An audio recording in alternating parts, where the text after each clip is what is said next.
Hi there, my name is Darragh Burke and it's Sunday the 22nd of October and that means it's time for a brand new episode of The Big Bark. The Big Bark, listen up dog owners, it's for you, all you canine lovers. It's your favorite podcast, The Big Bark, with your host Darragh Burke and canine co-hosts Bruno and Millie. The Big Bark.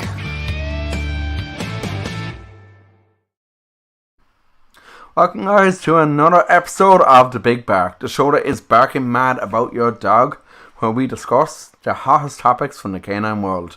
We meet with canine professionals and chat to dog owners about the bonds that make a dog man's best friend. Joining me as usual are my canine co-hosts Bruno and Millie, floating around somewhere. They came a few minutes ago because I had treats for them, but then they quickly disappeared. They say a dog loves you for more than just food. Well, I don't know about that, but speaking of food, we're chatting about all things canine nutrition and the importance of a healthy diet for your dog today. And to do that, we are joined on the show by Ross Hetherington of ecopet.ie and Miss B, the dog food nerd. Guys, welcome to the show. Hey, how are you doing? Good, great to have you on. It's one I've actually been looking forward to because we get a lot of questions in about canine nutrition. So tell us first of all a bit about both of you. You start. I'm Ross from ecopet.ie and this is Miss B. We've been working on and off together for nearly 20 years now. We both worked in the same pet shop about 18, 19 years ago. We're talking about right now. And really from the get-go, we both really had an interest, more so in dogs than any of the other animals in the store, and particularly in food, because we were constantly bombarded by sales reps from all the different food companies trying to convince us that their food was the best. So it's something that started 20 years ago, and we've been really lucky and continued to use each other for information and for nerding out on dog food, as Brona would say. I maybe took a little bit of time off to go to college for about 7 years, where I did animal management, zoology, and I did a master's degree in science education. So that's why this whole thing really matters to me, because I'm actually part of the reason that we have this huge trend towards more different types of food in this country. Like when we started off, our options of what you could feed your dog was very, very limited. And we started being able to bring in these different kinds of foods. And I was doing research at the time, and now after that, I've realized that there's so much more to research than what I thought I could get from the internet. So after doing all this time in college, I realized I really, really, really was able to learn about research skills. And that was where I found the most important, is whether you find the right information or the actual accurate information, what you just want to find. Okay, so tell us then, guys, why is canine nutrition so important, and why is it so important to have your dog on a healthy diet? I mean, there are just so many reasons, many of which go the same for us as humans as it does for our dogs. But really, a dog's diet affects so many different things. It affects their health, it affects their behavior, which is something over the years I've become more and more aware of is, for instance, hyperactive dogs. The amount of times you speak to somebody who has a dog that really is hyperactive, and you start delving into what the dog's being fed, and they're usually being fed some commercial off-the-shelf food that's full of unidentified cereals and byproducts with added sugar into it to give it a decent flavor, because the quality of the ingredients going in is so poor. And I've definitely found that people who had a hyper dog on that food and subsequently changed their diet have found a change in the behavior of the dog. Yeah, I mean, people always want to have the zoomies just because their dog is got an absolute sugar high, and then he crashes after it. It's pretty hard to maintain. Okay, so that's just what you were saying there, the different ingredients, like I see all these, I suppose, these what you consider nearly chemical numbers now on the back of packs of food. Like, what are the most dangerous of those to watch out for? Oh, BHA and BHT are the two that would really stand out to me.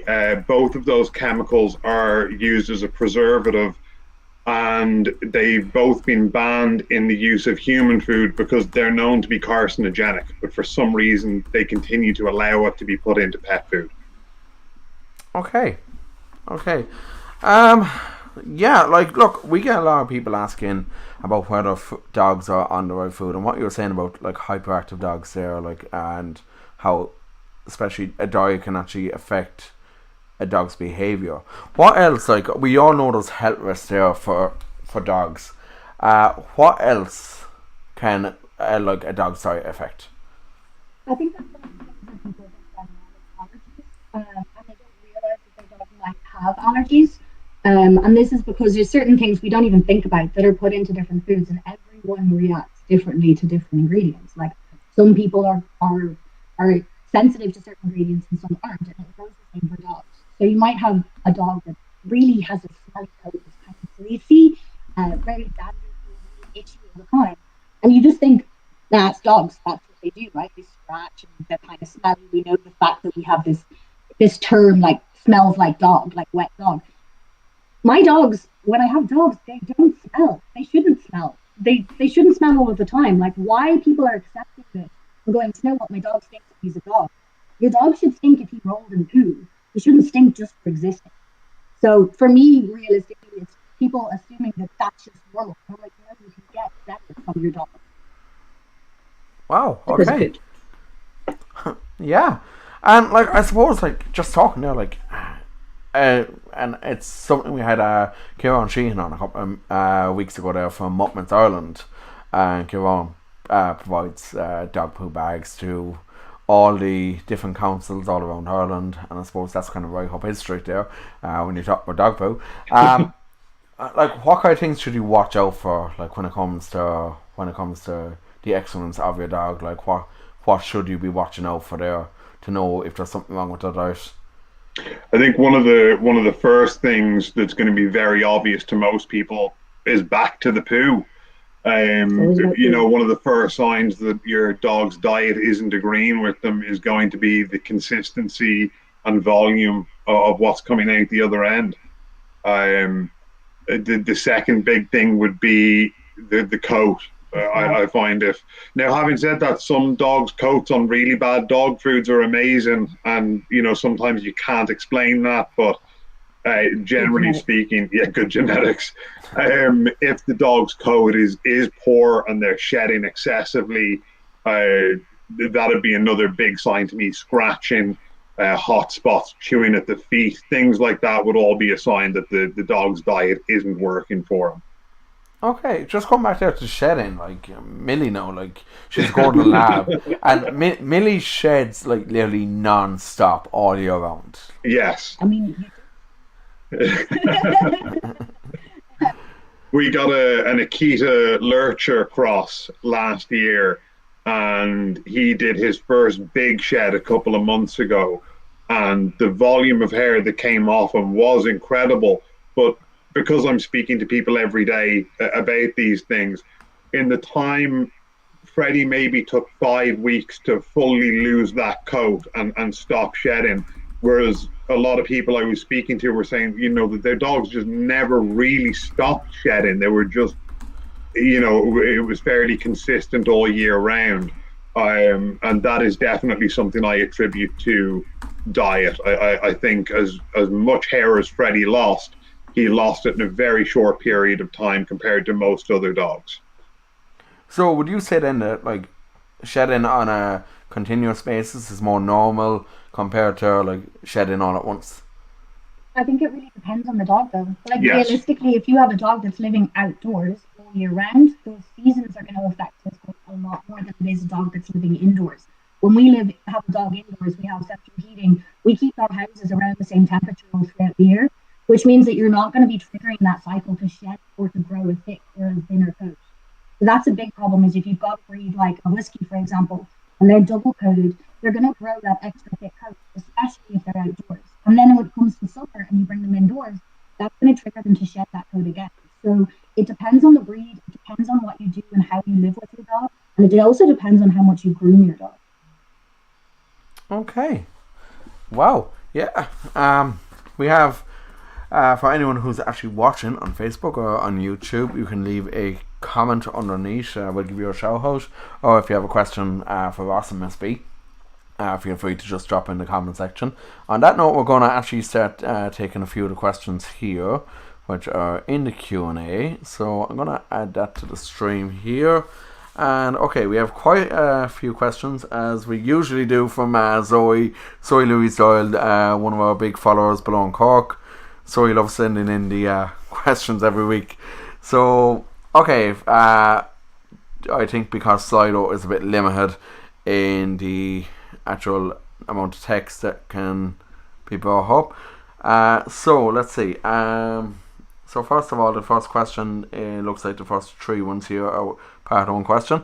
My boy Robert. Robert was actually the runner-up in the Nose of Tralee this year, so always happy to mention that one. A rescue greyhound is riddled with allergies, blood test and elimination diet proven. He's been on DIY fresh whole food diet for the past year and a half and has been thriving. Our diet is overseen by a vet who is very pleased with the results. We like to include food supplements like fresh eggs, sardines, kelp, coconut oil, moringa, flax, oats, green leaf mussels. My God, this dog has a better diet than I do. Most dogs eat better than us. Is there any whole food additive supplement you would recommend?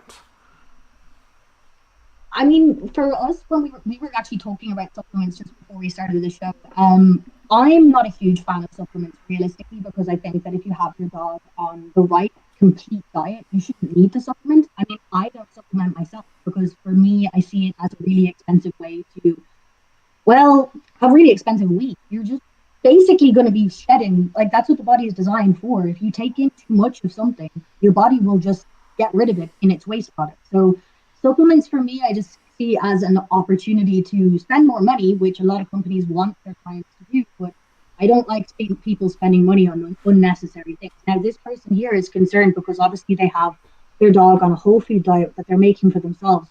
Ross was really excited earlier on to see that they've been talking about the mussels, which are absolutely amazing. And as a natural ingredient, they're just packed full of everything you could possibly want in your body. So that's something that we both really are like, yes, that's a super awesome product. Really, really great if you can find something with that in it. Whole eggs, and if you rotate between the different things you're adding in, like 1 week you're giving them extra eggs, and 1 week you're giving them the lipid mussels, you're going to be making sure that overall throughout the year they're getting a lot of these extra nutrients. And if there's something that's a little bit low, it'll get chopped up here and there. But I wouldn't be like forcing too much of everything good into an animal, because eventually you're going to run out of money. And it's nice to look after your dogs at that level, but it's only great if you can keep it for safety. Okay, very good. The only thing I'd add in there is, depending on what she's using as her protein source, possibly a calcium supplement, unless the dog's eating a lot of bones within that diet. I would say that would be something I'd look at adding in there. Yeah, and if you're going to do eggs, leave the shells on. Shells are fun. Shells have calcium. Shells are really healthy. People seem to de-shell eggs all the time for their dogs. Dogs aren't people. They're not as picky as us. They will eat the shell. Okay. Well, I know that my two, like, they'll eat whatever you hand to them, and, like, I definitely don't think they're too fussy anyway, so. They've never turned down a treat, or they never turned down food off me anyway. Okay, so. I really don't believe in fussy dogs. People who say that their dog is fussy, I'm like, I'm sorry, but your dog is training you to spoil it. It's like if you have children and they say, no, I don't want to eat my broccoli, you don't bring them to McDonald's afterwards, do you? Like, this is how you make sure an animal will become picky. Like, if it rejects its food and you turn around and give it something better, you're being trained by your dog. Yeah, well, Millie, if I'm going to try and just see her turn the camera there, she's over there on the chair, sound asleep. She's the princess in this house, so, like, that's her... As it should be. Well, like, when Jen's not here, that's her spot, and She keeps it warm for us, so... Okay, so the next question, and we have three more questions from Zoe, actually. Thoughts on dairy for dogs? Not really thinking standard milk, but more of the probiotic effects of foods such as natural yogurt, kefir or goat's milk. Okay, so for me, I've actually been doing some research into a lot of the different things in this, and dogs genetically, after, like, you can see inside their body, they actually lose the ability to produce the ingredient that's needed to break down the lactose. They don't have the lactase. And they have it as puppies when they drink from their mother and they have to drink milk, but that starts to dissipate as they become weak and they're no longer able to actually digest lactose. So for me, I would avoid lactose. Anything that's dairy for animals other than eggs is a whole different ballgame. But if it came from milk and they're not a pup, I would usually avoid it. You're just asking for diarrhea. There is other options though. If you're looking for a prebiotic to try and make sure that the stomach is happier and healthier, you can get plant-based prebiotics, which are really good, like Inulit, which is really, really, really good. It helps to keep that gut bacteria nice and strong and healthy, really big populations, which will keep the tummy and the digestive system working properly. Anything else? No, we covered it all. Yeah, sorry. Okay, so opinions on the current grain-free and DCM link argument going about. Is it just all hype and conjecture, or is there something of interest going on? Well, for viewers who don't actually know what that is, are you able to explain it? Yes. Yeah, so this is dilated cardiomyopathy, which is a condition in the heart that's usually seen and they believe to be genetic in larger breed dogs. And there's been some cases where they're saying, like, okay, we're getting more predominance in this condition. It's starting to pop up a lot more. Now, for me, because I obviously had done a lot of work within science, I know how publications work and I understand how scientific research process works. At the moment, they're in the preliminary stage. They're going, something might be weird going on here. But they haven't done a full massive study that has all of the numbers that you would need to be able to say that this is significant, that's statistically significant. So there is concern there about the fact that there are these changes in what's going on with this disease and it's popping up in new breeds, but we also have a problem with more people are actually choosing vets. I mean, if you went back 60 years ago, most people wouldn't have brought their dog to a vet, realistically, at all. So we have extra reporting, but we also have this change in diet that hasn't really happened before, where we're starting to try and give our dogs better quality protein, more protein. There's the grain-free option. And these are all really, really great foods. It's finding the right one for your dog. Not every dog needs to be on a grain-free diet. So if you are concerned and you have dog breeds, you don't need to be on a grain-free diet unless your dog is showing problems with grain foods. Ross was doing a little bit more research on this today as well. And the studies that they have done at the moment, the numbers are actually really low. And a lot of the things that we've seen are obviously associated. Like, we have a grain-free diet. What happens is that you can't actually get that food to stick together. And a lot of people don't realize that the way that food is made is really important when you consider what ingredients put into it. So if you have, for example, an extruded food, which is like nearly every food on the market. I'd say 95% of dog foods on the market are extruded. Yeah, so if they're extruded, what that is, extruded is basically a starch machine. So if you take the starch, the grain, out of the food and you just have loads of meat, when you heat that, you try and make it into a nice little meat kibble, it doesn't bind together. So they have to replace that binding process with something else. Or if you want to go grain-free, you go with a cold-pressed food that doesn't expect or need starches to hold the kibble together. So it really depends on what type of food you want, what your dog actually needs, and then finding the right one that provides that. Okay, something's going on with Slido here. It won't let me just click on to the next question, so I'm going to have to manually move it. Okay, so his last question: Royal Canine breed specific foods. American and gimmick. Ingredients seem identical. Only external difference seems to be the kibble shape. Yeah, so this is something that's been around since I first entered the pet trade, 20 years ago. And if you read the ingredient list on the bags, they seem to be virtually identical.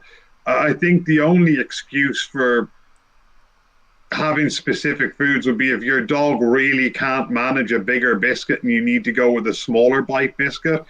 But even then, I've seen the smallest chihuahuas in the world eating reasonably big dog biscuits, And I think having the dog needing to work a little for its food and having to put in a bit of effort into thoroughly chewing biscuits, if that's the option you're going with, there's no harm in that. In fact, I think it's adding something to the dog's diet by having to put in that effort.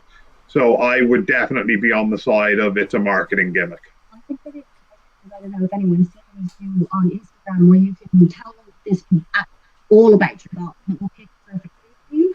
I actually went in and tested this on my hypothetical imaginary dog that I was saying that I had. And I picked out lots of different conditions each time I went in, and every time the food that they gave me had the exact same ingredients list. But what they were doing was they were picking out the ingredients that was in that standard food and drawing attention to it, depending on what answer I had given. So when I said that my dog was having problems with digestion, they were like, okay, don't worry, we can do this. And I was like, okay, cool. So then when I said our dog was having skin problems and went back to do the exact same quiz, they gave me another food, the exact same ingredients list, but they drew attention to the ingredients within that food that covered the problems I was concerned with. So a lot of it is just marketing. They're telling you, oh, well, it's for your dog. Oh, you really want to feel special? You have a Rottweiler? Fantastic. That's amazing. Here's a Rottweiler food. Because obviously you're going to buy it because it has a Rottweiler on the back. It's just a way to make people feel more connected with their food. A lot of the time it's the same and they're just drawing attention to the ingredients. Okay, like, to be honest, I'd probably be of the same opinion myself. Like, I see, like, you go into your bigger pet stores, you see these, like, these foods for different breeds, and, like, just the price of them compared to, like, even just the actual standard, I suppose, selection that the same, like, brand would have. It's crazy, like, and it's definitely, like, this is specific for your breed, so we can charge you that much more money. Mm-hmm. Yes. You're paying for the bag.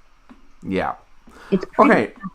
So we'll move on. The next question here. My vet is saying I should change my dog's food as it is grain free. I have an 8 kilo Yorkie. I use Aldi dry food mixed with wet tin food. What should I change?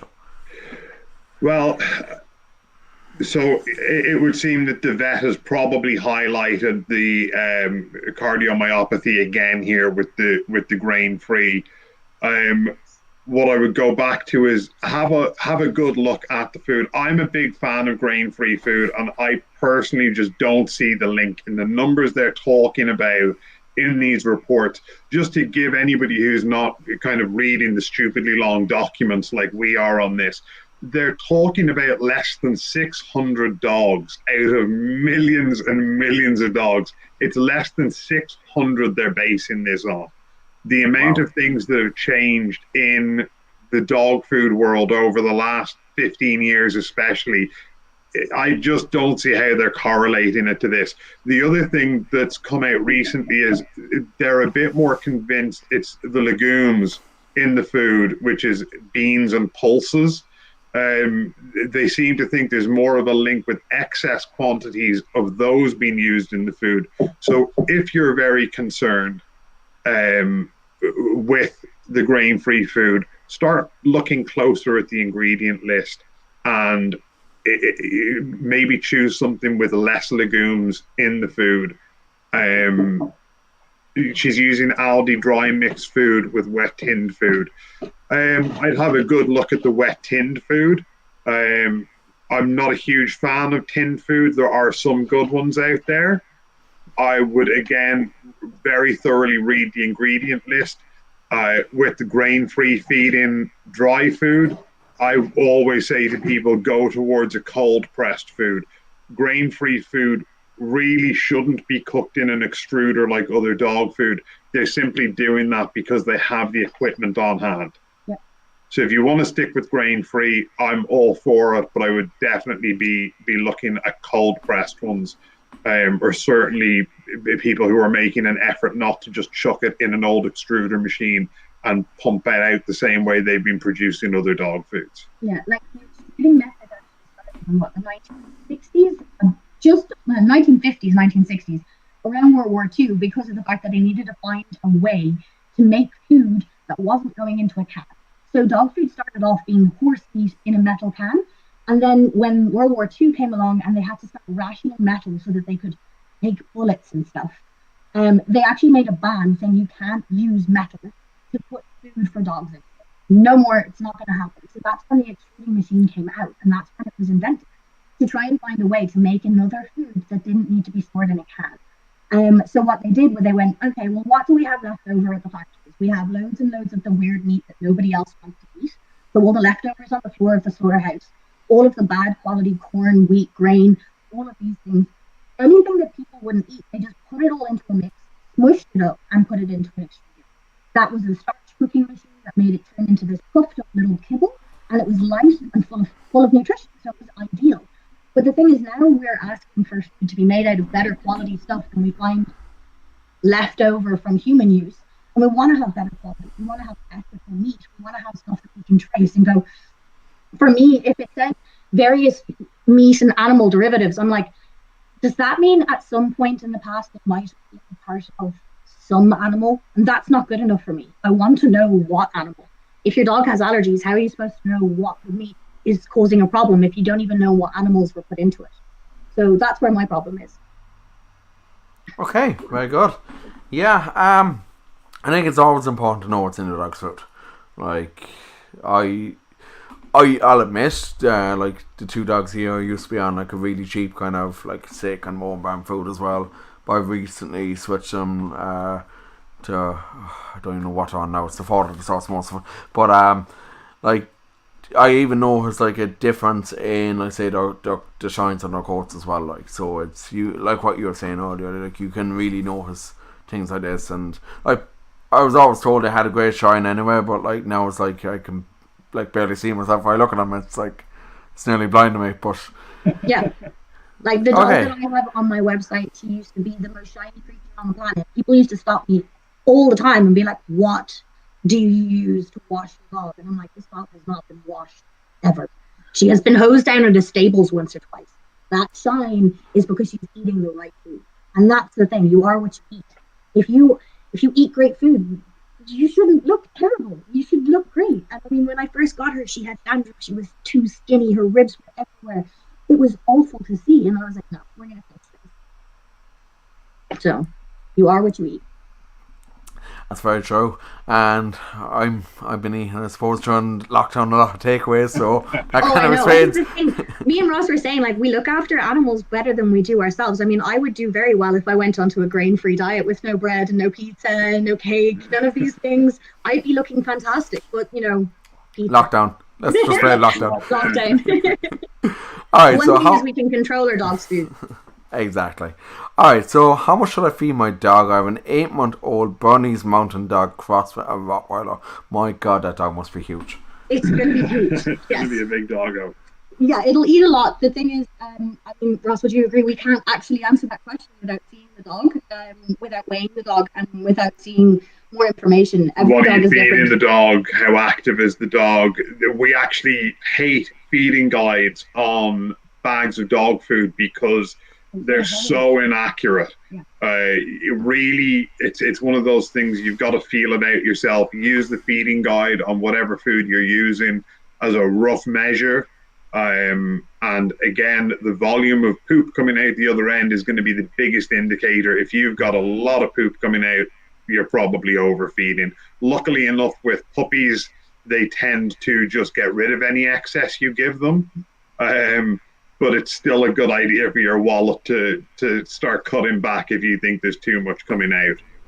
But yeah, without knowing the dog, its activity levels, and what they're feeding it, it's very difficult to answer. One thing I'll just say, because I've noticed a lot of clients like ask I think too, is the feeding guidelines, especially for puppies. You need to make sure you read them really clearly, because what they're usually asking you to do is to estimate the weight your dog will be at an adult. So if you're feeding the dog a puppy on the guideline, but it's saying this is what the estimated adult weight is, but you're doing it for the weight they are now, you're going to be massively underfeeding that puppy. So you need to make sure that you are giving the right amount of food. Otherwise, the last thing you want is a malnourished puppy. They're growing. I mean, they need a lot of food. But just make sure that you read it very specifically, and you make sure that they're talking about the adult weight. And when you've got a mixed breed like this, a Rottweiler Bernese, it's difficult to estimate what the actual full size is going to be. You just have to make an educated guess. But the same thing is, if you have people that you're buying your food from that are actually a small company, and you can just go, "Hi, help, talk to me." you should be able to talk to somebody about the food that you want to be putting your dog onto. And that's something that annoys me. If you're on, will we say a name? I don't know, a random big name brand of food, right? You can't call someone and be like, I don't know. There's no one you can call. You can't go into Tesco and be like, I'd like to talk to the rep for this food. Smaller companies, make sure that you can talk to someone. Make sure that you trust them. Make sure that you can go, well, is the meat in this ethically sourced? Is it from some weird place where we don't know where it is? Like, no, it's like, find something you trusted. Okay. Let's see. Next question coming in here. Do you ever do cooking demonstrations online for pet treats? I think that would be I don't know if that's like aimed at me or at you, but like... I mean, realistically, I can't see Ross doing it. But I really like baking and cooking and things like that. And then I have my blog, so you never know what I might do when I get bored. Who knows? Yeah, it's something that I have been asked before, like if it would be something we do on the show. Not really sure how, but look, it could be something we look into down the line. Let's come back to that one in the future. Yeah, I believe it will be really messy and really funny, so it's okay. Yeah, definitely. Okay, so this is a strange one. Is it okay if my dog eats my cat's food? This is something that comes up more often than you think. Dogs are monsters. They'll eat anything. Yeah. It's okay if the dog is stealing some cat food. It's not something you need to worry about if your dog consumes some of the cat's food. If somebody is asking, is it okay to feed my dog cat food? The answer is no. Yeah. Cat food's about double the price per kilo. The dog is not involved with the cat needs that really, really high meat content. They also need taurine, which is like, for example, if we sell taurine is added to the dog food, but it's not necessarily added to all of the old dog foods, but it is in cat food. So as much as your dog can eat cat food, he won't die. You can't do it the other way around at all. Okay, so cats will be missing out on essential amino acids if they eat dog food. Dogs eating cat food, I mean, they're going to steal it. They're not going to be sick. Well, I mean, they might if they ate all of it, but realistically, it's not that bad. It's just really expensive. The short answer, cat food is not poisonous to dogs. Yes. Okay, good. I know Bruno likes to try and... We have 2 cats out at my dad's house next door, and Bruno likes to try and steal their food, but it's kind of... Well, yeah, he's fed enough, like, but... Okay, so... Just a reminder to our viewers who are tuning in on YouTube or Facebook, feel free to leave your comments. We'll give you a shout out. Lydia here is tuning in from up in Boyle, I believe. Lydia's in Boyle and Roscommon, or is it it's somewhere of that general direction anyway. Lydia, hi. Thanks for tuning in. You tune in most weeks, so thanks again for tuning in this week. And if you have any questions, pop them into the comment section. Okay, we'll move on to the next question there. Should my dog eat the same food that I do? They get plenty of scraps. And what are the downsides here? I don't have an issue with people feeding their dogs scraps. It's better than the food going in the bin, provided you do make yourself aware of the things on your dinner plate that your dog shouldn't have. So top of the list are things like onions, avocados, grapes, chocolate, sultanas and raisins, also being grapes. Yeah, coming up to Christmas, that's something that's usually hanging around in large quantities. Any spare meat or root vegetables that you've got left over, yeah, absolutely give it to the dog. Just remember to reduce anything else you're feeding them. It's also a good idea to not mix that food with their dry biscuits unless they're being fed a cold pressed food, as it has a different digestion rate. So if you throw all of that cooked food onto an extruded kibble and the dog eats it together, that mix is going to try and digest at 2 separate rates and isn't great for them. But print out a list. There's loads of little tick lists online of the stuff that you eat that's not good for your dog. Make yourself familiar with that and avoid those things. Yeah. And like you mentioned there, especially in the run-up to Christmas, we forget what's on our plate. It's not always good for our dogs. Yeah. Christmas cake is the biggest danger. Christmas cake and Christmas pudding, because it smells delicious. It comes in huge quantities, but it's got so much raisins and sultanas packed into it that it's the only time of year dogs are going to come across that. toxic level. Yeah. Chocolate as well. Be aware of the selection boxes. Okay, a question just came in there on Facebook from Lydia there. How do you know if a dog is eating the right quantity for its size? Hi, Lydia. You take this one. I'll take this one. I hate to keep bringing up poop. It seems like it's all I'm talking. Everything's about poop. Everything's about poop. The volume of poop coming out, as I said, use the feeding guide as a very rough guide, but I usually find that the feeding guides overestimate the amount of food the dog needs, especially on the higher end brands. So, as I say, if you're worried you're overfeeding the dog, cut the intake back by 10% for a couple of weeks. And if you notice the dog's weight dropping off, then you've probably lowered the amount too much. And if the dog's weight maintains the same, keep going with that quantity or reduce it a tiny bit further after a couple of weeks. Yeah, if you're not seeing any problems, don't change it. Yeah. Okay. The next question comes in from Deirdre, I believe. Deirdre says, I'm vegan and I want my dog to be too. People tell me this is a bad idea because dogs naturally love meat. What's your take on this? Brona will take this one. Okay, so dogs are not all carnivores, fair enough, okay? They are omnivores, the same as we are, but they are more on the side of a carnivore than an omnivore than we are, okay? In my opinion, dogs need to be eating a protein that is animal-based because a plant-based protein is more difficult to digest. It takes longer to digest to get all the nutrition out of it. And dogs don't have a really long digestive system like a herbivore would have in order to process that type of protein. It's just not designed for them. As much as it's a lovely, honourable way to decide to try and look after our planet, to go vegan for yourself, it's not really right for what your dog needs. But amazing answer is there is another option. There is a happy compromise, in our opinion, to going vegan or vegetarian. I mean, I have a lot of vegetarian vegan friends, so does Ross. We would see this often, and we're like, look, if you want to save the planet, that's great. Just not for your dog in that way. We have found a food that is actually using an insect protein. And I'm sure a lot of you guys have probably heard of insects being the next big thing in food, and it's what we're going to be eating in the future because it's a really, really great way to get protein. What's even better is it's actually sometimes a better quality protein. There's more amino acids in the black soldier fly larva that we use in the food that we sell, right? Way more amino acids than there is in beef. And it takes 10% of the energy used to create beef protein. You get 10 times the volume of better quality protein. I mean, the planet is saying yes. So if realistically we know that we can make protein in this way, we know humans are going to be picky about it. We're going to be like, that's gross, I'm not going to eat it. Animals aren't that picky. The first thing we can do is we can make a huge amount of protein that we need to feed our livestock and our pets come from a more environmentally sustainable option.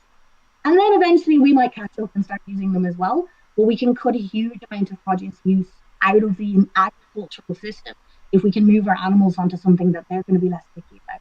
And it turns out it's better for them. And what's even more amazing is that there's no antibiotics at all used in the production of it, because you have to medicate your livestock animals to prevent them from getting sick. You don't with insects. Insects have been on this planet for millions of years, not getting diseases. They're really, really, really strong, which is amazing. And then you've also got the fact that you're using less everything, greenhouse gases, everything is much better for the planet. It works out better for you. I mean, win-win. You're going to make sure that the planet's looked after, your dog's getting the right ingredients, and you don't have to worry about it being livestock, cattle, sheep, which is the highest of the carbon footprint. Sound good? Okay. Yeah. Yeah, it's a new one. I know a lot of people haven't heard of the insect-based protein foods for dogs. It's a new option. We've got some really, really, really nice research that's gone along with this, and it made us feel, well, do you know what? That's a really great option, and we really like to try it out. And the dogs that we've had trying it have been, well, they treat the food like treats rather than food, and that's usually a good sign for us. Okay.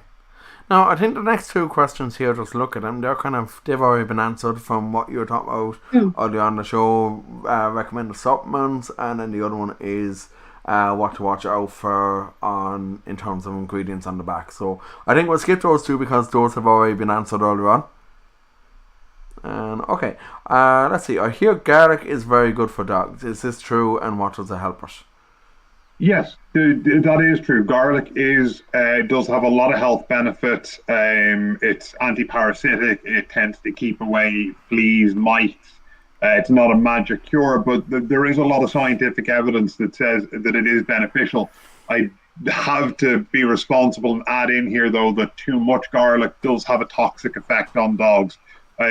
Don't quote me on this, but I think the last time I looked into it, they said that depending on the dog's weight, it would have to consume approximately 6 raw cloves of garlic for it to be a toxic dose.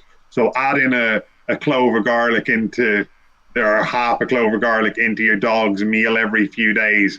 It should be very safe to do. Yeah, just make sure that if you've got a chihuahua, that's going to be a little bit different than if you've got a Great Dane. They can handle different amounts. So garlic can be great. Like I know that it's used really heavily in foods for horses, for example, helps to keep flies away.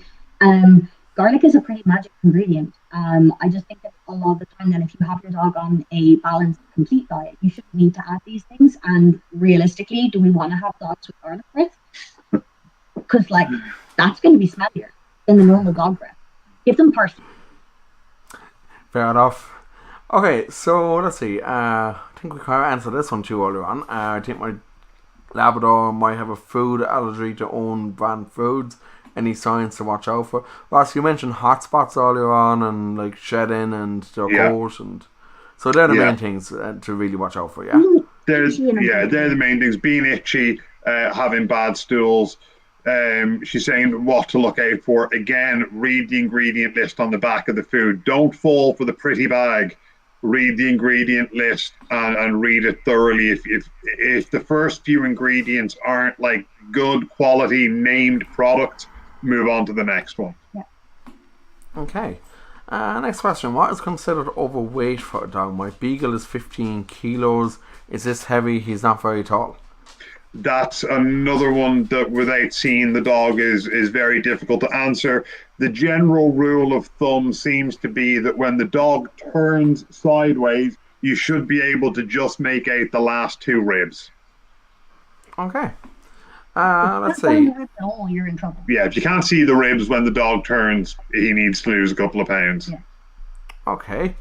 That's a good one, because like that would apply like obviously like not just to that situation but to all dogs as well, like. And let's see. Okay, so there's been a major push towards raw based diets in recent years. What's your take on this? I feed my dog raw meat diet, but should they have veg and grain as well?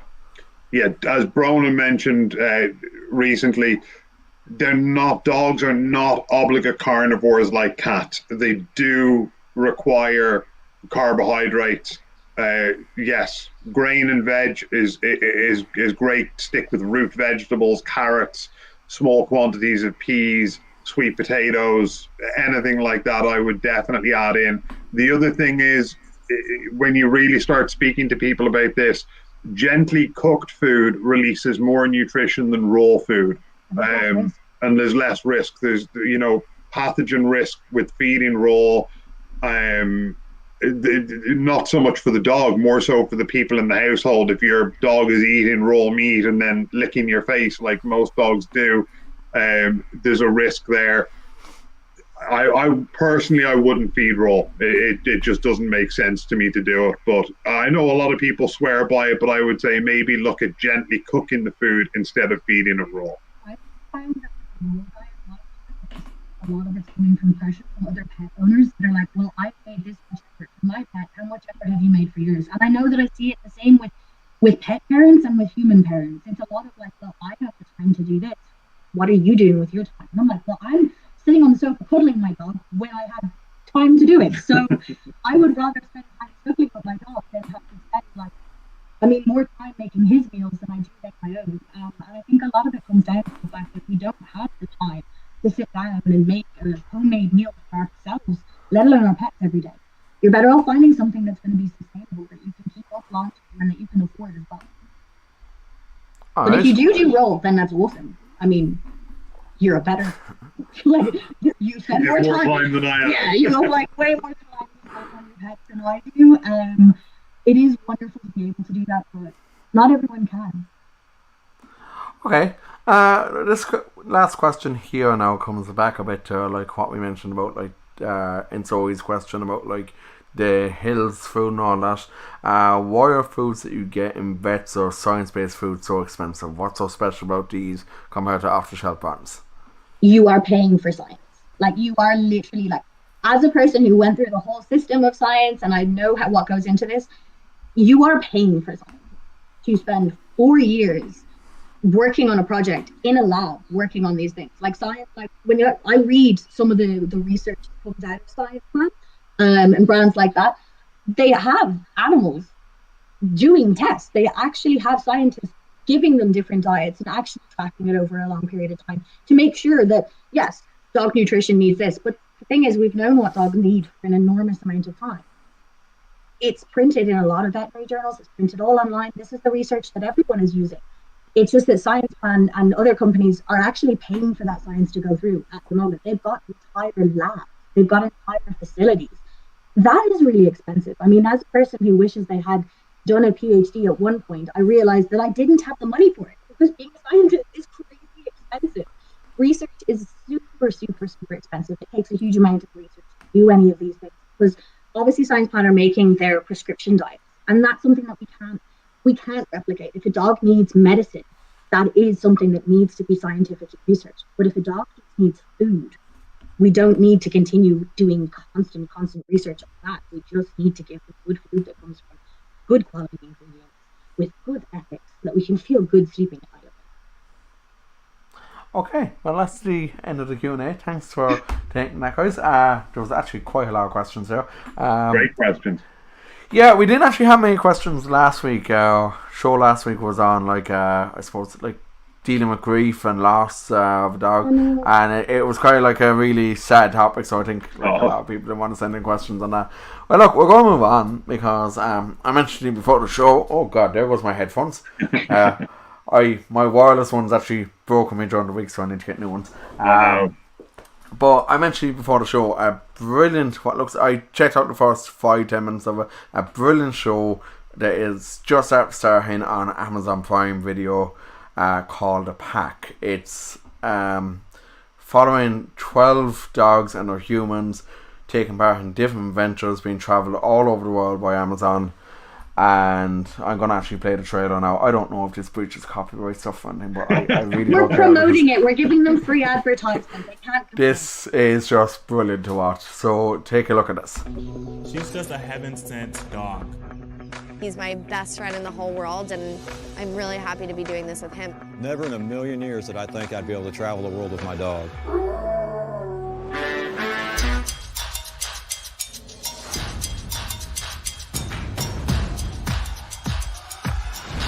I'm Lindsey Vaughn. I'm a gold medalist, but my real love is Leo, Bear, and Lucy. In this competition, dogs and their partners are teammates on the most thrilling adventure of their lives. Costa Rica! Mexico! Paris! Here we go! This is what me and Derby live for. Griffin is a badass. He's gonna come out in this competition. I need to win today. Come on, Duchess! He's just cool as a cucumber. He's sleeping right now. He's like straight up asleep. Yo, you wanna meet me in the east? Yeah. Yo, you wanna meet me in the west? Yeah. Yo, you wanna meet me on the block? Yeah. Yo, you wanna meet me at the spot? Okay. Think that I'll keep loving you way past 65. This is a life that I thought I'd never have with a dog by my side. I was getting deep, dude. That's what the pack is all about. That love and affection and bond that you have with your dog. There's no greater feeling than that. I can't believe I'm doing this with my dog. I am so ready to get this adventure started. You are my best friend and we've got some things to do.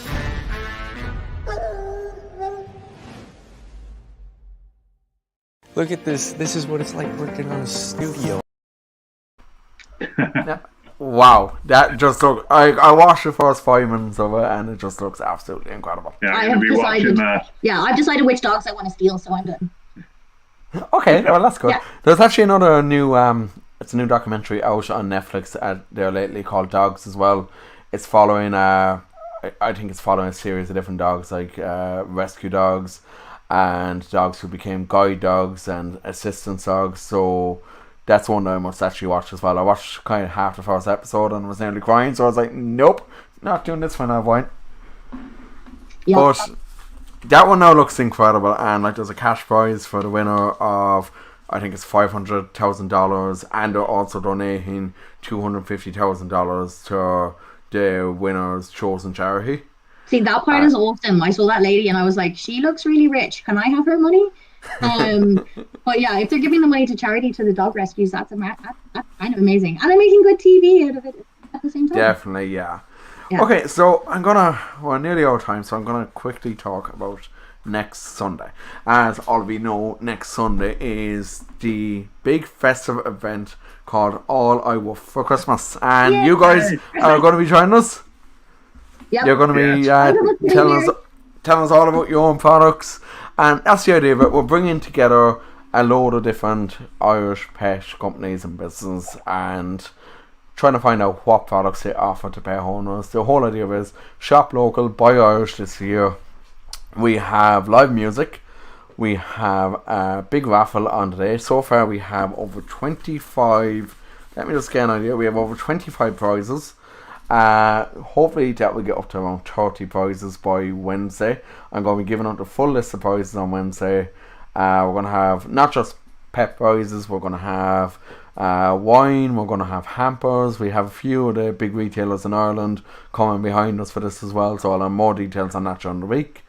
Let's see, so that's happening Wednesday. We have our set nearly built first, and that's going to be in the studio inside, set up by hopefully Tuesday, and that's the one I'm really looking forward to actually showing as well. So what we're doing as well is just before next week, what we're looking for is dog owners to submit, actually even pet owners, to submit pictures of their pets dressed up in their Christmas clothes, because we want to actually use that for the intro video for the special show next week. Raffle tickets are selling very well, but we do expect them to sell out before the event itself, and we have an optional donation on the card if people are feeling very generous. I want to thank everyone so far who has bought tickets and who has offered prizes for the raffle as well, and I'm really looking forward to this. We have 4 actual music acts signed up for this as well, so it's going to be a bit of, like, it really is going to be like the toy show for dogs. And on the same weekend as the toy show. Watch. Well, do you know what? It's interesting. I found out yesterday we are going to lose, I believe, a number of our Limerick and our Galway viewers, but we are losing them because of the fact that the Galway Limerick semi-final is next week. Oh, okay. So the sports, yeah, at the same time. So. Sports ball, I know that. Yeah, so overall, it's going to be a really fun show. Really looking forward to it.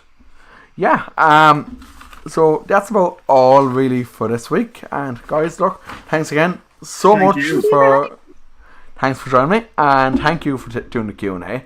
Really happy that you were both on, and hope to have you. I'll see you next week anyway, and hopefully have you on again for another episode in the new year again. Oh, I can't wait. Dara, if anyone's interested in getting some samples, they can go to the website ecopet.ie, and we'll send out some free samples. And if anyone wants to put an order through, Big Bark 5 discount code for anybody who comes from here. Yeah. Fantastic. Okay, that's great, guys. Okay, so that's all for today's episode of The Big Bark. Thanks for listening. Thanks a million. And thank you to Ross and Miss B for joining me today. Thanks to everyone who sent in all their questions. And thanks to you guys for doing the Q&A and for sharing your own tips. So, let's see. Next week, as I said, All I Want for Christmas. Get your raffle tickets while you still can. And we're super excited about it. So much to do this week. It's going to be all go. But we're looking forward to the showcase anyway. And Okay, make sure you subscribe to the podcast on iTunes or Spotify so you never miss an episode. Plus, we're on Patreon now, so if you enjoyed this episode, head on over and support us by becoming a patron of the show, and 20% of your fee will go to our animal welfare fund to be distributed among different animal charities throughout Ireland. Check us out on social media. You'll find us on Instagram, Facebook and Twitter. We want to do TikTok, but we haven't got there yet, so maybe in the new year. You'll find the links in our bio. And from all of us here, have a safe and a barking mad week, and we'll chat to you next episode. The Big Bark, listen up dog owners, it's for you, all you canine lovers. It's your favorite podcast, The Big Bark, with your host Dara Burke and canine co-hosts Bruno and Millie. The Big Bark.